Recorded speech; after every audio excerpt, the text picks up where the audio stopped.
Welcome back to the Borsberg podcast. Lots gone down since our last episode. Siakam on the Pacers, Scary Terry Rozier in Miami. Max, before we start talking about contenders and other interesting teams as trade deadlines and what those might look like, and the Achilles heels on a bunch of these significant teams around the league, let's talk about these most recent two trades. How are you feeling specifically about Siakam to Indiana? I'm first of all, I'm very excited to see how it will look once Halliburton's back. At the moment, he's doing his cosplay as a Peaky Blinder on the sideline, but we haven't seen him actually play in quite a long time. I forget exactly what his injury is, but I think it's going to be just a perfect fit on the court. Siakam's already starting to, integrate himself pretty well into the team. They had a nice win over Philly the other night, and on paper, I think it's just a perfect schematic fit on both ends. Offensively, and it came out that like Miles Turner was like one of his dream players to play with, which, there's probably a few other guys on that list, but it makes sense because as someone who's a spacing five, it just gives Siakam all the space in the world to attack the basket. He's a great transition player, and the Pacers are one of the better transition teams in the league, especially once Halliburton gets back and he can just sort of really feed that pace. Defensively, he's a major upgrade over Obi Toppin at the four. Like he might not be an A+ defender, Siakam, but he's at least an A-, I'd say. And him and Miles Turner is a real bona fide defensive front court that I think will really help them come playoff time and just take off someone from their rotation who can get picked on at any point. And yeah, and then his one weakness offensively is he's not a great shooter, but Indiana has shooting at every other position. Halliburton's an elite shooter. Turner's a very high level shooter for a center. You got Buddy Hield, Nemhard, Matherin, all did I say Nemhard? Yeah, Neesmith is the other guy. So yeah, they've got shooting at every position, and defensively he's a major upgrade. So it's not like they traded for a bona fide every year book it all NBA player, but he's someone who's consistently in that third team discussion and is a top 30 to 35 player in the league, which for the price they paid is I think a very good get. Yeah, I'm just really over draft picks in 2024. Like, look at the last handful of years, just to name a few guys: Jaime Jaquez, J-Dub, Halliburton, Desmond Bane, Bam Adebayo. These are legit star ceiling guys. I mean, all of them are stars except for Jaquez, who looks like he's well on his way. Those guys were all picked between 10 and 20, and there have been plenty of impact guys picked after that. So I'm low on, I think pick value is low right now. And also, like, I've been harping on this for a few episodes. Like, as a Blazers fan, I will never again chastise a team for just trying to be relevant and competitive, even if there isn't a championship ceiling. And like injuries like this most recent Halliburton one are inevitable. And the way you avoid the play-in and like steal a 6 seed for your fan base is you make a trade like this because Siakam's been balling out since Halliburton got hurt. It's been rough for them. I mean, they're still not playing great defense, but he's immediately like their second best defender, maybe their best overall defender. I mean, it was 80 to 70 Suns tonight at halftime, but the Pacers are going to be all right. And yeah, I just like when that Indiana market is not gonna haul you a superstar. This is the best player you can get, and when he's telling you under the table that he wants to stay and that he thinks he's a good fit with your roster, I have absolutely no problem with you offloading those three picks. Obviously the Bruce Brown, Bruce Brown's a really good player, but like he's much more important to a great team than a good one. And he's easily, he's a unique player, but you can scrounge together that type of skill set from other Yeah. guys. And before the season, we were sort of going through like what qualifies as a success for each team. When we were talking about Indiana, we said they have to figure out who their second star is going to be because we know they have Halliburton and they have all these different intriguing young guys between Matherin, Nemhard, Turner. Like, are any of those guys going to be able to And step up? Neesmith, I And think Neesmith. Neesmith's emergence made letting go of Bruce Brown all that much easier. Yeah. Neesmith is like a 50, 40, 70 guy right now. He's going to shoot better from free throws. Yeah. But And yeah, I like the deal. I like when teams that maybe aren't contenders decide that they want to be really good for a few years. And maybe Halliburton takes another step. I mean, I'm done thinking I know what his ceiling is. And if Halliburton becomes like a top 7 guy in the league, which is somehow within reach at this point, suddenly Siakam can play the role he did behind Kawhi, and like you have a real chance to make a run. Absolutely, yeah. And yeah, so they went out and they got their second star, which is, that was our question for them. Who's the second star going to be? They went out and got him. There's only so many max players in the NBA. He's certainly one of them.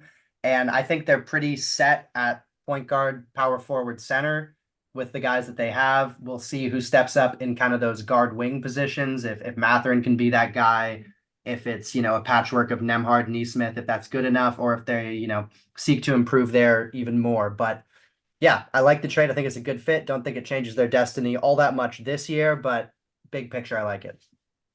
Okay, and moving on to Rozier, I'm starting to think like the Miami Heat, like Pat Riley has the remote from the movie Click, and he can just like pause the trade market to go and claw machine the guy he wants. It makes no fucking sense to me. How the fuck can you trade one 2027 first round pick and get off Kyle Lowry's 30 million? Granted, it's expiring, but still 30 million for this version of Kyle Lowry is not, a contract that a contender can really palate.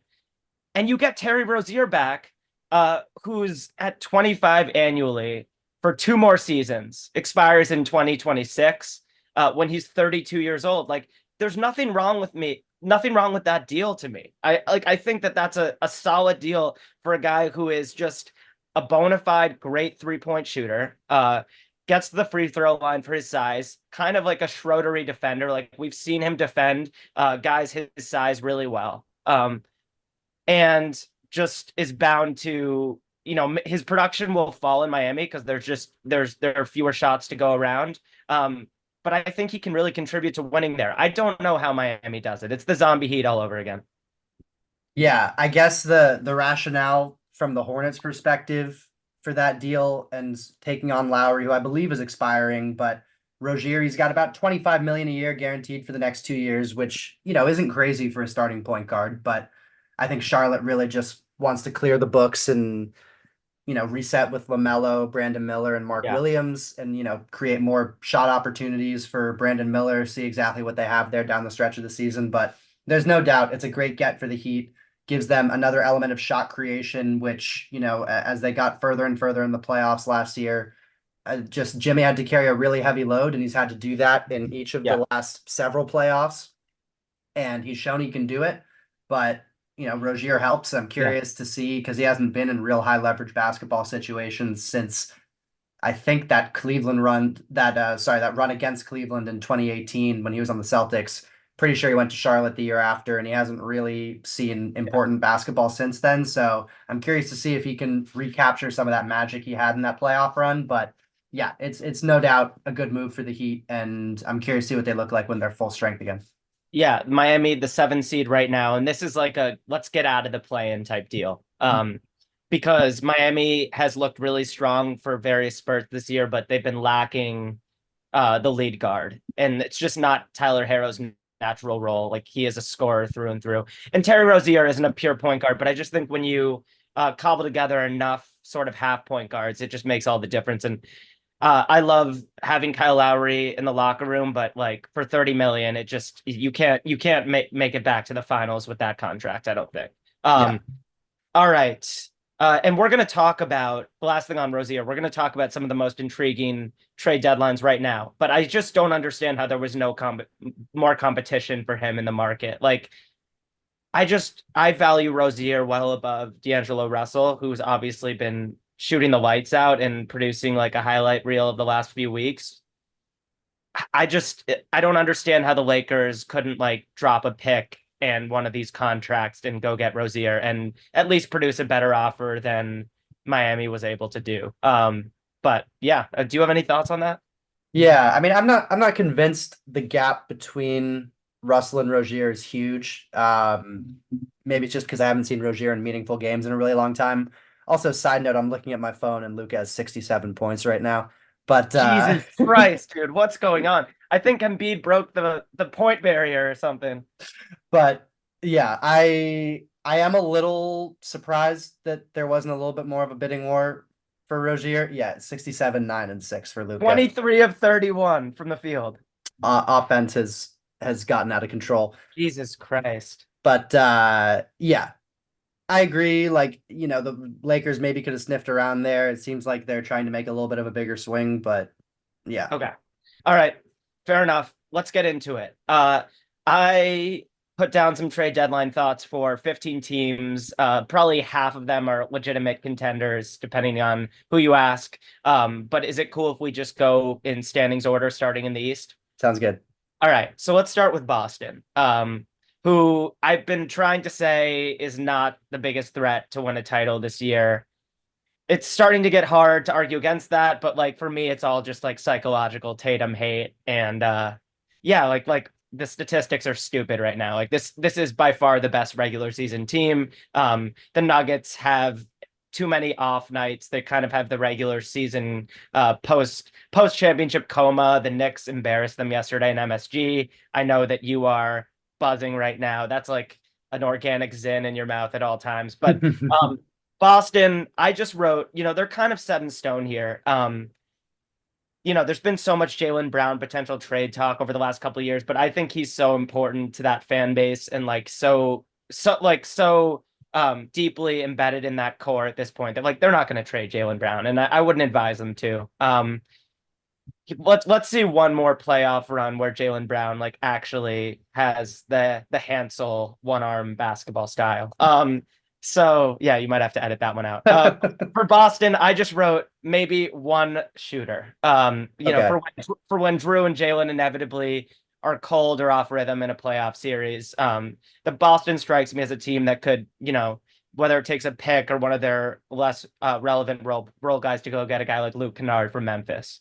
Yeah, I think they could go a couple different ways. I mean, they're already pretty foolproof when they're fully healthy, but I do think they're very reliant on Porzingis, and if Porzingis gets hurt, they suddenly become a lot less foolproof and like a slightly worse version, I think, of the team they've had the last couple of years, which hey, still made it to the Eastern Conference Finals, but they do. Kristaps brings an element to them in terms of rim protection and shooting, which they just can't really replicate without him. So Porzingis insurance, I mean, if somehow they ended up with Wendell Carter, that would be pretty unbelievable as like Yeah. sort of an Al Horford duplicate who, or maybe not duplicate, but he can stretch the floor. He's a pretty solid defender inside. Yeah. And, if Porzingis gets hurt, that's probably an embarrassment of riches. Like Wendell Carter's, and he's probably not going to resign to be like an eighth man somewhere, but that would be a pretty spectacular fit. And then I agree if they could get another guard because Derek White, Drew Holiday are kind of the two guys you can trust. And then I know you're a Pritchard fan, but like, are we really trusting Pritchard in the Yeah. playoffs? I'm not sure. So that's what I'd say. Luke Kennard, underrated facilitator. And I'm surprised that it took this many Grizzlies injuries to get him minutes. I just love his offensive game. And I think that's a really good point on the front court depth because at Al Horford's age, he's kind of perfectly qualified for this backup role he's been playing. And if Porzingis misses a game here or there, like Horford can step in and hit a couple threes and play great team defense and do Horford type things. But like with Porzingis's injury history, it's scary to imagine a world where Horford is your basically your entire front court in meaningful games. So I think that's very valid. Yeah. And I guess it's also not just injuries. Like, if you're playing Milwaukee and Porzingis gets two quick fouls against Giannis drives, like Yeah. as good as Porzingis is, he's not as sturdy as Grant Williams and Robert Williams were in terms of absorbing contact from Giannis. So it could help to get another big body in there. And they have a ton of assets. Okongwu would be like an amazing guy to add to that rotation, but maybe more realistically, like an Olynyk gives you the spacing that you get from your two centers right now. And I don't think the Jazz are marking Olynyk untradeable at this deadline. Yeah. Okay. Milwaukee. Defense, defense, defense. Is Caruso within reach? Probably not. He's the dream. If Pat Riley ran the Bucks, I'm sure they'd have Caruso at the deadline, but they do not. Doc is now in. Oh yeah, we should also talk about this. Griffin to Doc. Doc Rivers broke the code and took a 30-13 team's coaching spot after he was reportedly a consultant for the early part of this season. Went on the Bill Simmons podcast and talked a little bit of shit about their system, but also was very optimistic, which is interesting. It's interesting to listen to his Bill Simmons podcast appearances in retrospect. He's very optimistic about the Giannis Dame fit. Yep. Obviously that's what you want if you're, bringing him into that locker room. Thoughts on the Bucks coaching situation and impending trade deadline? Yeah, I think some things to watch early with Doc. Also, Luca update, he's got 70. Some things to watch early with Doc in Milwaukee. I expect them to run a ton more pick and roll with Dame as the ball handler and Giannis as the screener. One thing which everyone who's been around Doc says is that he's good at getting star players to buy in. So I think hopefully he can get Giannis to buy into being a screener more than he has in the past. But at the same time, I don't think you can lose the element of Giannis as a ball handler at times because he's one of the most efficient pick and roll ball handlers in the NBA. When I looked a few weeks ago, he was number one. I don't know if that's still the case, but he's been towards the top of that list all season. So I expect a lot more Dame Giannis pick and roll. Doc's the kind of coach who finds a play he likes and spams it, like Harden Embiid pick and roll. And I expect their transition defense to get better. Doc in the past has always been a coach who kind of eschews, if I'm pronouncing that correctly, offensive rebounding in favor of getting back in transition. Transition D has been a massive weak point for Milwaukee all season, so I expect that to get a little bit better under Doc. And then beyond that, we'll see. Hopefully, he can just sort of get a little bit more buy-in and respect from the Milwaukee players. Clearly, they didn't have that much respect for Adrian Griffin. If you saw how they were dancing before the game after he got I know, fired, insane. absolutely unbelievable. Yeah, and Blazers fans have been wondering also kind of all year what happened with Terry Stotts preseason. Stotts just like dropped out. He said, I'm actually good. I don't need this." And it's starting to sound like there's been a lot of disarray from the jump with Adrian Griffin Jr. And for whatever reason, we, like you said, the star respect factor should be much higher with Doc and just the way players tend to view him. So that'll be interesting. Yeah, and as far as trade deadline targets for them, I mean, Caruso's the dream. I don't think they have enough to get him. Like, Pat Connaughton and like Andre Jackson and Marjon Beauchamp as sweetener, and I don't even think they have any No seconds. deal. I don't think they even have any seconds to trade. They certainly don't have any firsts, so Yeah. they're dealing with a pretty bare cupboard. It's just you got to find someone who really likes Andre Jackson or Marjon Beauchamp, pretty much. But yeah, it's Caruso is the dream. They probably don't have enough, and Dorian Finney-Smith is like the slightly more realistic dream, but still probably don't have enough when the Nets are asking for 2 first-round picks. I don't want to step on the Nets trade discussion too much because we're bringing friend of the program Andy Godnick on pretty soon to talk about potential Nets trades. But I like either Dorian Finney-Smith or Royce O'Neal. Royce O'Neal is Yeah. probably a more realistic option for them to get with, something equivalent to second round value. But overall, they have very little to trade. But if they could scoop up someone in that ilk, it would make a big difference. Yep. Philadelphia. All right, this one's interesting. Because I wrote that I think Philadelphia has to go big. Hmm. I think now is the time. What you have right now is not enough. I fundamentally believe that, especially because Embiid has wilted in every playoffs of his career. And that's not to attack Embiid. It's just like for Embiid to have this transcendent playoff run that Zach Lowe's been praying for now for half a decade, you just need to put him in the best possible position where he has the most support around him. And so here's the deal. The Sixers have a first rounder in 2024 this year and 2 in 2026.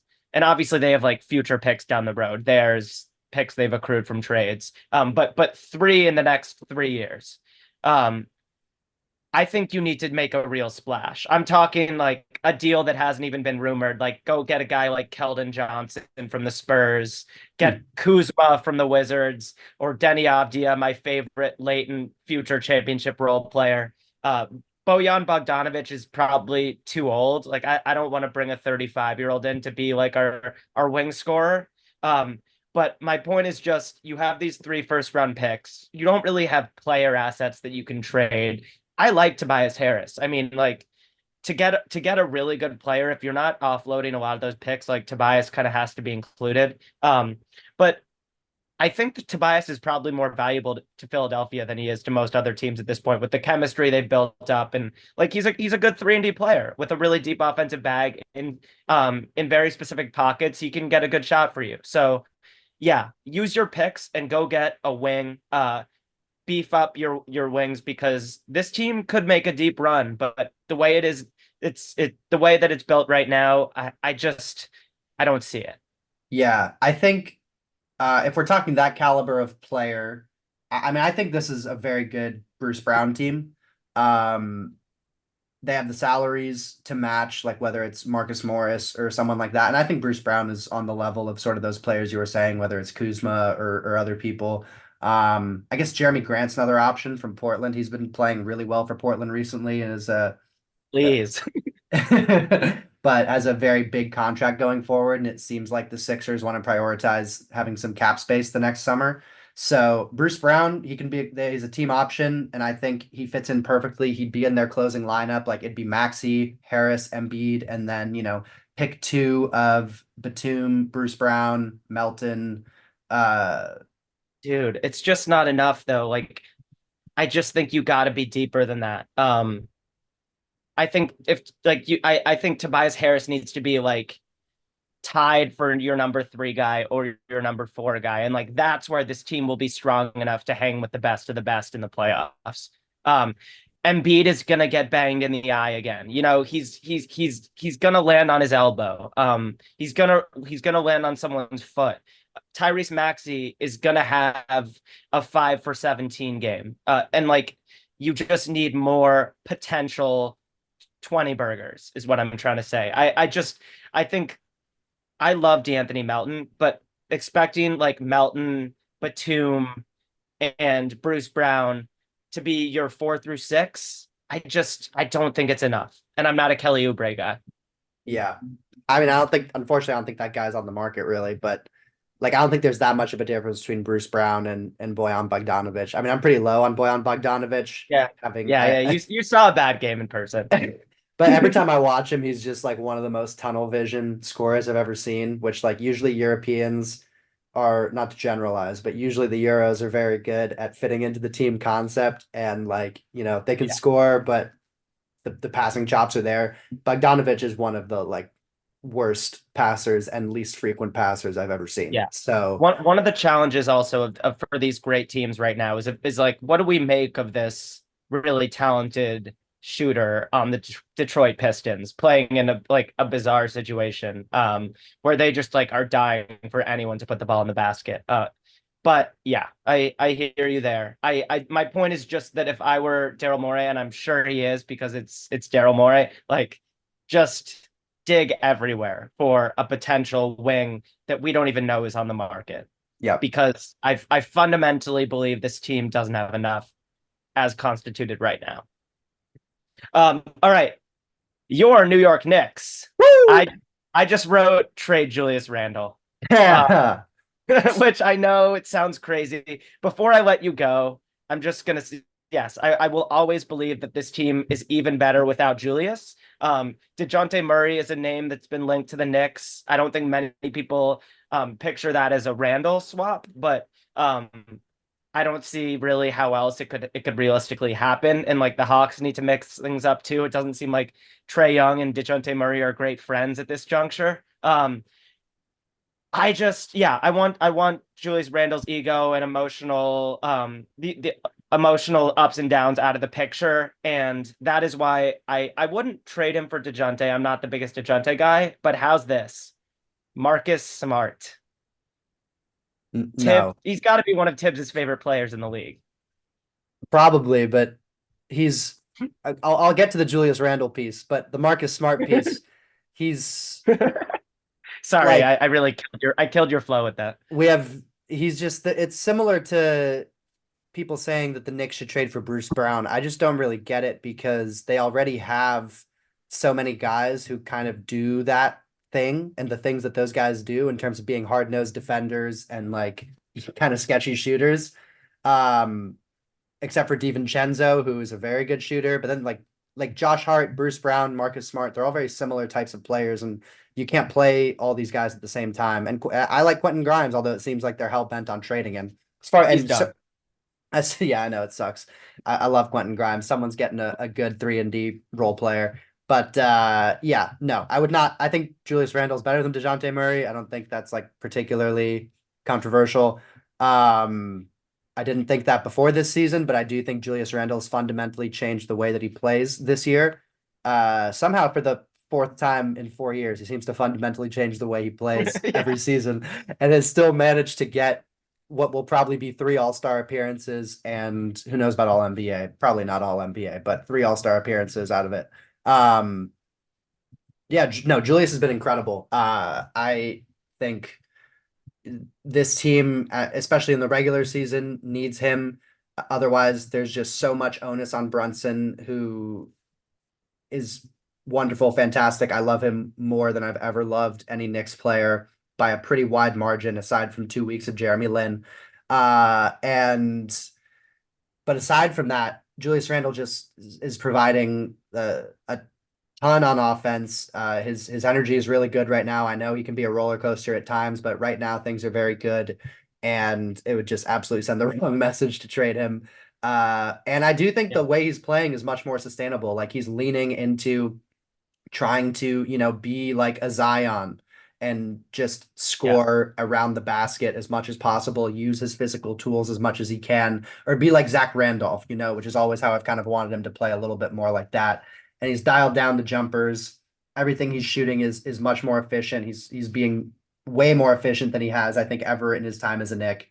So yeah, what He I still would he still takes 18 seconds off a lot of shot clocks, just backing a guy down before throwing a laser to a dude who's standing around half court. But go on. Yeah, no, there's some grown possessions for sure, but in general, the Julius experience has been very positive this year. What I think they need, because their starting lineup, I think, is perfect. At least perfect for what they're doing right now. Like it's not the Nuggets starting lineup, which is literally perfect, even though they just drubbed the Nuggets. But what they need, I think, is an upgrade on the backup point guard spot. Their bench unit right now is hellacious defensively, but just really cannot score unless they're getting out in transition. So, Deuce McBride has been really good since the trade for OG and shipping out Emmanuel quickly, but they can upgrade on that spot. So I've been a fan of bringing in either Malcolm Brogdon or Bogdan Bogdanovic. I'd prefer if you could get one of those guys without having to give up Quentin Grimes, like if it could just be our first round pick this year. But it seems like we're giving up Quentin Grimes. I don't really know why, but yeah, give me a better offensive backup point guard who's not a liability on defense. All right. I would trade Julius for Jeremy Grant, a player of that ilk. Moving on.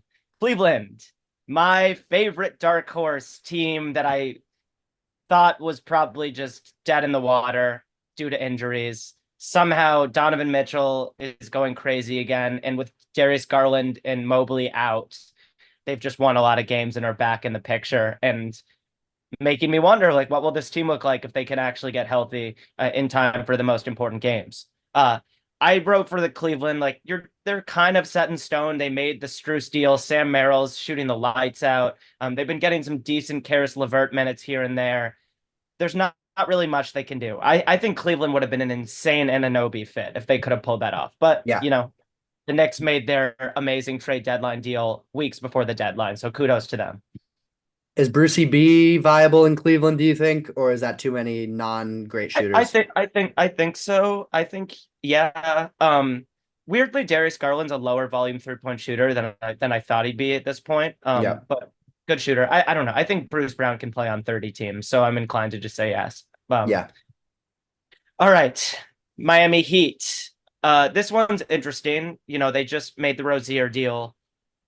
I wrote they need a backup big. It's a lot on Kevin Love's shoulders right now, whether or not Bam is playing. And Kevin Love has had a fun little resurgence for them. But similar to what you were saying about the Celtics, like it just couldn't hurt to beef up the front court here. So I wrote Nick Richards from Charlotte, Olynyk in Utah. I mentioned Okongwu earlier. That's kind of the circuit of non-elite bigs that might be available. Yep, Wendell Carter as well could be a good Yeah. fit there, and he's someone who, against a big team, I think you could play him and Bam. on the court at the same time. It would not be a great shooting fit, but he can at least space, they can both space the floor at least a little bit. Yeah, Olynyk's a great one. Olynyk, I think I'm such a huge Kelly Olynyk fan. Like Yeah, I or I became a huge Kelly Olynyk fan because whenever I was watching a team play the Jazz and rooting for that team, because frankly, I don't really care that much about the Jazz. Uh, I would always just start getting frustrated, like, man, how are they letting Kelly Olynyk do all this?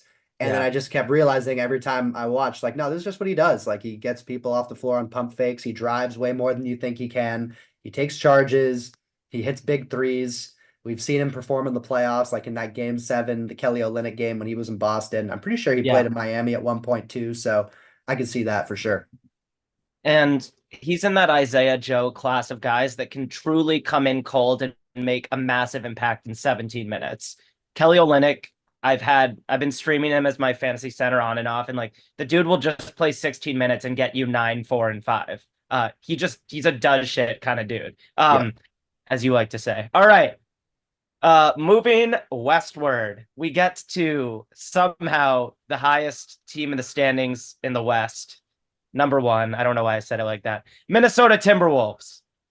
And another team that's like obviously paying a lot of guys a lot of money. And so like there's not a lot of flexibility here. But I think they need one more shooter at the least. And anyway, when you have Rudy Gobert, there's no such thing as too much shooting. Obviously, Cat remedies a lot of that because Cat is literally pound for pound one of the best shooters alive, which is crazy because he's like 7 foot, 300 pounds. But yeah, another shooter, someone in that Kennard, Bogdanovich ilk. Bogdanovich makes a lot of money, so that's probably not doable. Yeah. I think I don't really see much from Minnesota this year as far as trades. I mean, their Achilles heel is crunch time offense. I've watched several of their fourth quarters recently, and especially against the Nets yesterday, which they pulled out. And the Nets have their own crunch time woes, but they pulled out a 2-point win against the Nets yesterday, which they almost blew. Mikal Bridges missed one of the two free throws that could have tied it at the end. But I think their defense is legit. Like Edwards, McDaniels, Gobert, Kyle Anderson, even Mike Conley. Like that is Nikhil Alexander Walker. That is a strong defensive foundation. But when it gets down to crunch time in these games, I just don't trust them to make good decisions offensively.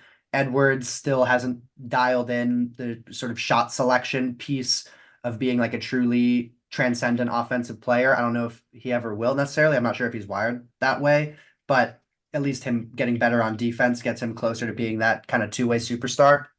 And then, Towns is always liable to just make really weird decisions when in the clutch and when things really matter. Like we saw it in the playoffs last year with whether he's picking up early fouls or like getting horrendous offensive fouls, bad turnovers. I just don't trust when they go up against some of these, experienced teams or just really well executing teams and these games are close late that they'll be able to pull them out more often than not. So I don't really see a fix for that this year. I think, they're going to go into the playoffs as the 1 or 2 seed. And, depending on their first round matchup, I could very easily see them losing in the first round. And then they'll kind of have to reassess exactly what this team is. Long term, I think the solution is trading Cat and sort of just trying to build a team around purely Edwards and Gobert. I've always liked DeJounte Murray as sort of someone to put next to Edwards. And if you can get him to buy back into his really high level defensive upside, that can be just a even more hellacious defensive unit if you swap him in for Mike Conley and have Mike Conley more as a steadying force off the bench. But yeah, I don't see a trade for them this year that fixes that crunch time offense issue. Long term, I think it'll be trading Towns, but they're not going to do that right now. Yep. Shout out Chris Finch, just one of the best coaches in the league. Shea has been saying he's known for his post game and not his post game. And a lot of people thought that was chirping Anthony Edwards. Well, Chris Finch is not only one of the best coaches in the league, I now know him for his post game as well. All right, that was Minnesota. Now on to the team that I so proudly said I would make the Western Conference Finals this year and lose to the Denver Nuggets, the Oklahoma City Thunder. And I'm just there with this team. I think the time is now. I've talked about potential Giddy trade machinations. I think if you can trade Giddy and whatever, the Bertans contract and whatever requisite picks, if you don't just get your absurd bevy of picks held against you, which I think some teams are probably trying to do with the Thunder. Like, yeah, if we're going to trade with the Thunder, we're going to ask them for 4 picks because they have like 40. But if you can trade Giddy and a reasonable amount of other stuff for McCall Bridges or a Lowry Markkinen, like one of these truly like ready-made third guys on a title team. Um, and I say that off the top of my head. I wouldn't probably need to think a little harder about those guys. But if you can do that, I think you have to. And it's not a knock on Josh Giddey. Often the straw that stirs the drink for this kind of like young team that plays a bit of an old man game with a lot of incredibly talented isolation scores. Giddey is so huge for their pace and general just offensive energy, getting the ball out of his hands and initiating a lot of important actions for them. I still just think it's a couple years before anyone's going to respect him as a shooter if they ever do. And that really hurts in the playoffs. So I would be open to moving him, not because I don't think Giddey is a future star, but because that's how ready I think this team is to contend. Yeah, I think either of those trade constructions makes a lot of sense. The Giddy and stuff for Lowry or Giddy and stuff for McHale. Jalen Williams has been freaking incredible over the last, basically his whole career, but especially the last few weeks. A few weeks ago, I can't remember if it was on a pod or not, but we've always been talking about whether we think Chet or Jalen Williams is their Thunder's second best asset long term, just because of No how longer. just because of how impressive Chet was as early in this year. I just sort of said Chet without really thinking, but I realized it's Jalen Williams. Like he's just, and it's the reason I was so high on him in the draft process. He just has a skill set which does not remotely grow on trees in terms of being a big wing who can initiate, score from 3 levels, and defend. Like he doesn't have any holes in his game. He, I think, is going to be ready to be an all-star in the next year, I would say. And yeah, it's tough in the competitive West, but yeah, all that is to say, the Thunder have a big three right now, which is ready to contend. It's why they're the number one seed. Their only weakness is rebounding and just sort of like strength. So if they could get someone who can fill that a bit for them, Yeah, take a drink every time I mention Wendell Carter, but he's a possibility here. I've always loved Xavier Tillman as an option for them. Seems huge. like for whatever reason, he can't get consistent minutes in Memphis, but whenever I watch him, I love the way he plays. I think he's really smart. He's a great rebounder or a good rebounder for his size. He's very physical. We saw in the playoffs last year, he guarded a hobbled LeBron, but still a LeBron pretty well, and also has done well on Zion in the past. Like he's just someone who you can throw at big bodies and he's going to hold up pretty well. And you can play him, I think, at the same time as Chet. And then Isaiah Stewart is another option in sort of a similar vein of like a spacing Yeah. big. Unfortunately, Micah pointed out Isaiah Stewart is poison pilled right now, so you can't do that for another year. If that wasn't the case, I'd be mentioning Beef Stew for all these teams. I really like him. Daniel Gafford is a name I thought of as well, just for the rim protection. I don't think the Wizards are dying to get off of that like great contract, a guy they drafted. No, they didn't draft him, the Bulls did. But yeah, just another name to toss in the center hat. Okay. Um, let's move on to the defending champs, Denver Nuggets. Another team that's kind of locked into their current conception. Can't do anything really big, but personally, I know this is a radical concept. I would think long and hard about cashing out on MPJ. I know it's just not going to happen. Yeah. But it's just my personal taste. I tend to be, if anything, maybe too low on the Julius Randles and the MPJs. These guys that are so hell bent on getting a certain number of shots off per game, that are less sensitive to game flow. Uh, and prone to a really unnecessary heat check here and there. So I'm low on that type of player, and that's why I would be secretly kind of looking around at a potential MPJ haul. But that's not really going to happen. And realistically, this Denver team is pretty set in stone. Bring back Brucey B. Yeah, yeah, that would be great. I'm trying to look right Um, now if they even have the salaries for that to be possible, but that would be fun. okay. Let's talk Clippers. For the Los Angeles Clippers, I just wrote get Russ out of town because I've been saying this to you for weeks. As good as the Clippers look and as seriously as I want to take them, I just believe in my heart of hearts that when the going gets tough, James Harden will wilt in the playoffs and Russ will think it's his turn to fix things. And I really worry about it. Now, Harden's been amazing. I love the way Harden's playing. And like, I was talking about Giddy stirring the drink. Like, Harden has been the quintessential keep the ball moving. A lot of like the opposite of the Houston stuff that even at his highest heights made him a tough watch at times. He's been great for the Clippers. There's no doubt. And I was wrong about that deal. But I don't think you can survive a playoffs with Russ and Harden in the locker room. It sounds too much like a Netflix reality show to me. For me, I mean, I think Ty Lue has enough, you know, cachet that if Russ starts doing that, he just won't play him. And I think Yeah, he's smart enough to see it coming and be able to nip it in the bud. And even if they don't play Russ and Harden, but they have a healthy Kawhi and PG to throw out there, I don't think they're going to have issues. Like Russ and Harden are really impactful in terms of getting Kawhi and Paul George through the season healthy.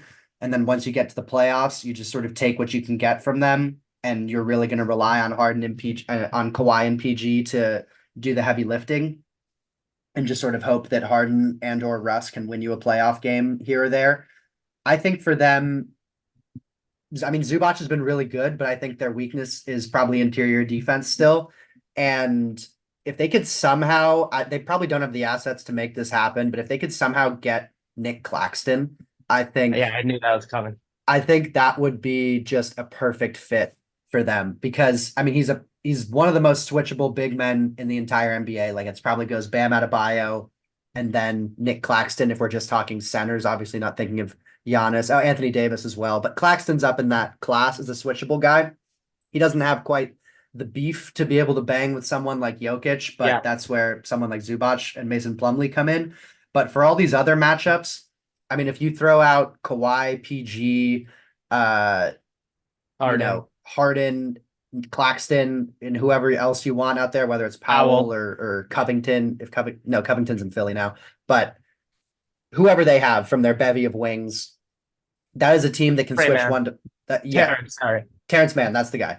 That's a team that can switch 1 to 5, and I think Claxton would really shore up their interior defense and be perfectly Yeah. content to just run pick and roll with Harden and catch lobs on the other end. So if they can make that happen, I think it'd be perfect.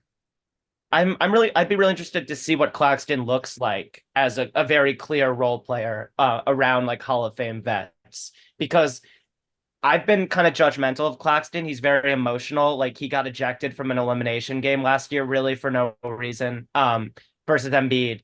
And I hold that against him. I think if he were a Clipper next to the like even keel calming presences of Kawhi and PG and Ty Lue, like we might see a different Nick Claxton. He's so talented that I think that's a solid shout. But I just don't know how they do it. I feel like it seemed impossible for them to even pull off the Harden trade with all the money they owe guys. And I'm no Bobby Marks, but that sounds like a long shot. All Yeah. right. The Suns. For Phoenix, I wrote pretty much anyone non-ball dominant. This team just needs depth. Yeah. Some front court beef, Nurkic insurance is always good. And not to mention, even if Nurkic is healthy, like you need size to take the burden off KD, who's been asked to do a lot for them and has gotten it done recently. Yeah. I'd say interior defense would be a huge priority for me. So all the guys we've already mentioned for that would go double here. An interesting little buyout scoop up that they could do is I feel like Kyle Lowry could be a little interesting in Phoenix Ooh, as like kind of a ball mover. CP light. Yeah, I mean they exactly, and they don't have a pure point guard on the team. and they don't necessarily need one. As JJ Redick recently ranted, it's kind of a dying position in the NBA.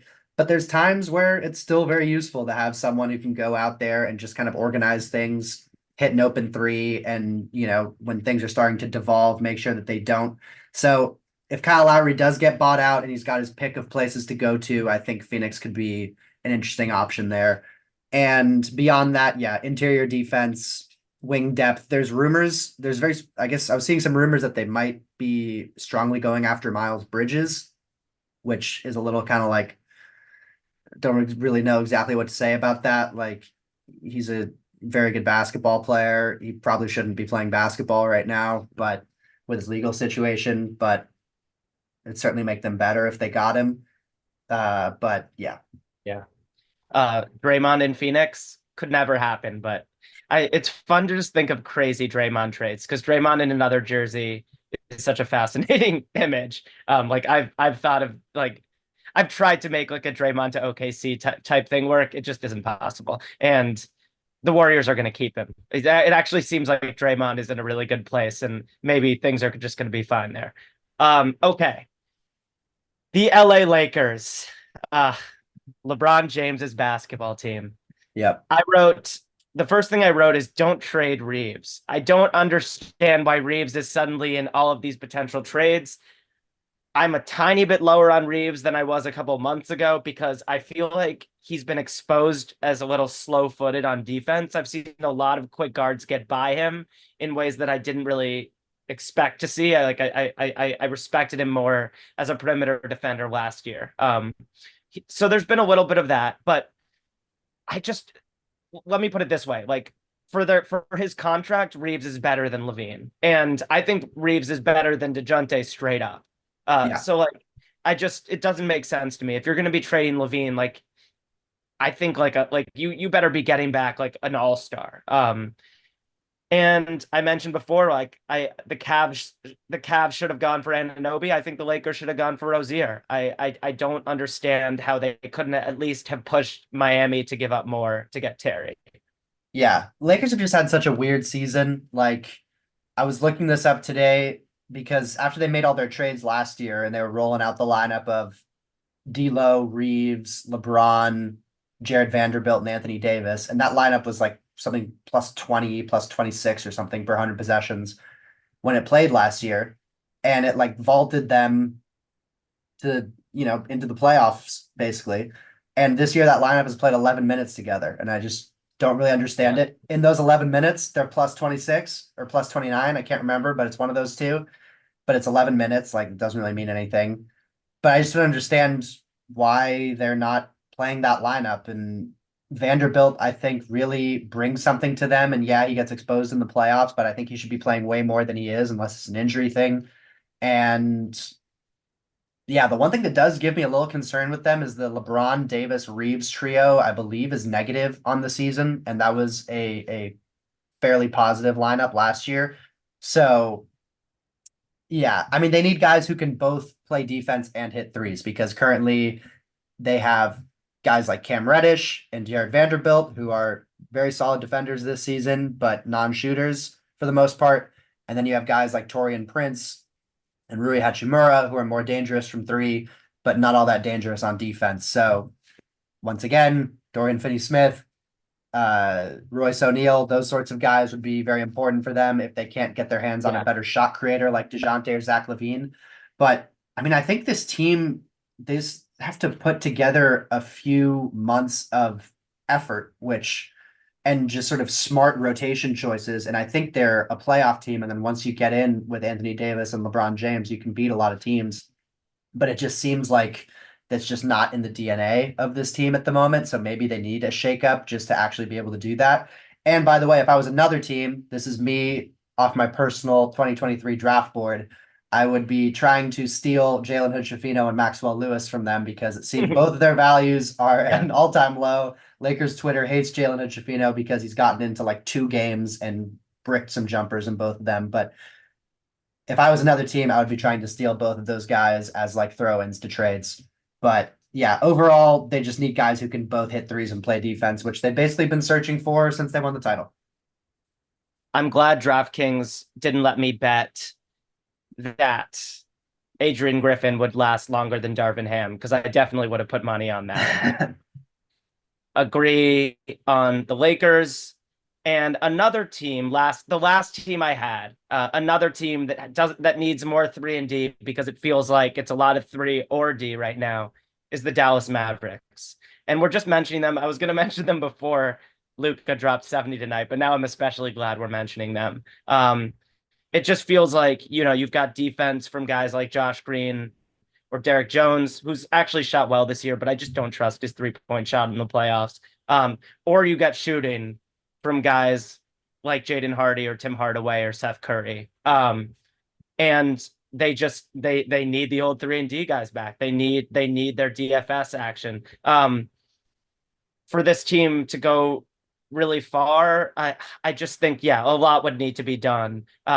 You mentioned Nick Claxton. I think if you're really going for it, some sort of lively for Nick Claxton trade would be really interesting, especially since it looks like the Nets are going backwards and not forwards.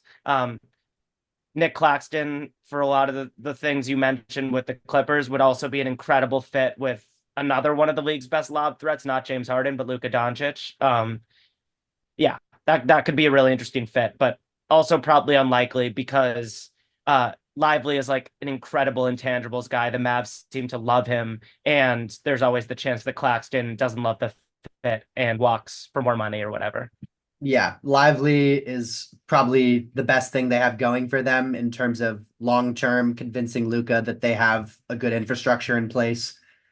And yeah, I don't really think they're going anywhere this year. Maybe they can win a first round playoff series just because of, the offensive duo of Luca and Kyrie can absolutely torch a team for a series, especially if it's a bad matchup. But yeah, I don't really see any move that can really put them over the top. Ideally, I don't even know I mean, Anthony Davis would probably be the ideal like superstar pair for Luka Doncic, but he doesn't seem like he's going to be leaving LA anytime soon. And beyond that, yeah, just trying to amass 3 and D guys, but probably just trying to do as much as they can this year and then go into next year with their young guys taking a step forward between Lively, Josh Green, Exum, Omax, and hope that you can just sort of build this young two-way core around Luca going forward. Yeah, I need to watch the Mavs more because I want to see what's going on with Max, whom Not I much. love. Not much. Yeah. Yeah, same with Kobe Brown on the Clippers. Just I need some of these 3 and D prospects I love to get more time. All right. This has been the Boris Dirk podcast. Thank you as always for listening, and we will be back soon. Peace.